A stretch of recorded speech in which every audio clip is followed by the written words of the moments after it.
Now, one of the things we've kind of danced around a little bit are those psychological markers. And it's worth just having a look at this from this data set that was published actually quite a while ago now. I'm just trying to observe the date for myself in the reference that I've provided here. So it's 2011. And what you've got here is you've got 4 periods of time. And they've used, we're not going to worry about this data set here, but they've used what is called the Perception and Mood States questionnaire. It's a 64-point scale. It asks individuals to kind of rate their feelings using different kind of phrasings and terminology, things like I feel blue, I feel depressed, I feel lethargic, and they rate them on kind of a 1 to 4 scale. And then they divide it up into subsets to give us measures of what are called tension, depression, anger, vigor, fatigue, confusion. Then you get the total mood disturbance score. And of course, what we start to see in athletes is as they go through intensified training periods, you may well see, for example, vigor starts to decrease. Well, that's not surprising because they're becoming fatigued. They're becoming fatigued because they are becoming fatigued. Fatigue increases, right? So that fatigue score is not just a kind of a marker of peripheral fatigue, but it's actually kind of reflecting whole body fatigue. But what we start to notice is scores for depression may well increase. Scores for feeling tense may well increase. Scores for confusion start to increase. In other words, we get an overall increase in total mood disturbance.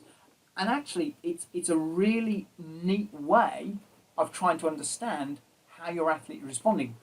When we're taking immunological measures, biochemical measures, morphological measures, it's complicated, it's time-consuming, it's very expensive, and it's not accessible to a lot of athletes. This may well give you an insight into your athlete that you don't necessarily have access to. And if we go a stage further, this is the complaint index measure, and it's just looking at training days over an intense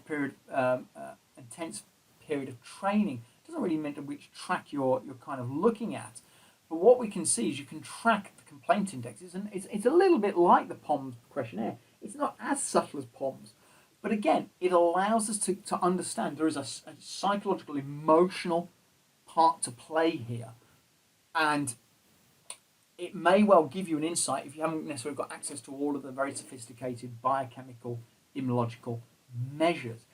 But what is really recommended, particularly at the elite level, is to track both these mood-based indices alongside those immunological biochemical measures.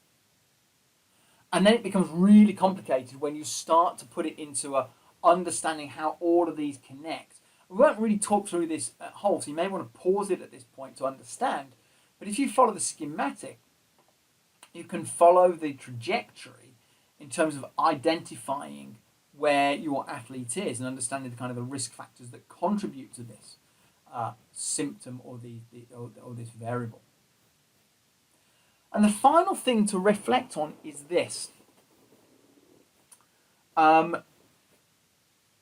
If we look at all of these,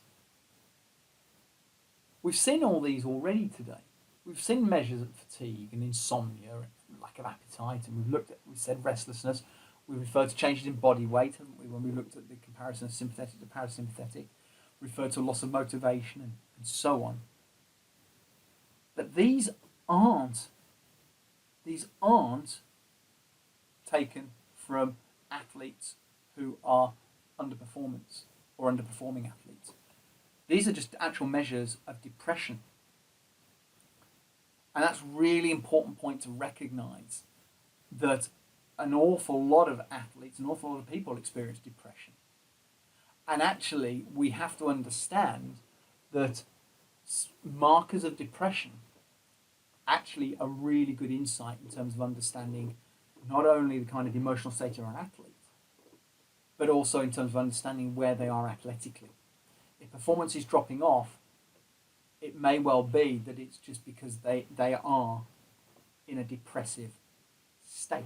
And it's not surprising the amount of stress, particularly at the elite level, that we bombard the athlete with, and the fact that it's a monotonous process. Training is not exciting for a lot of athletes. It's a monotonous process. Physical activity for a lot of people is a monotonous process. So it's worth recognizing there is this kind of overlap between the markers and symptoms of underperformance syndrome and actually of those that we see in society for depression.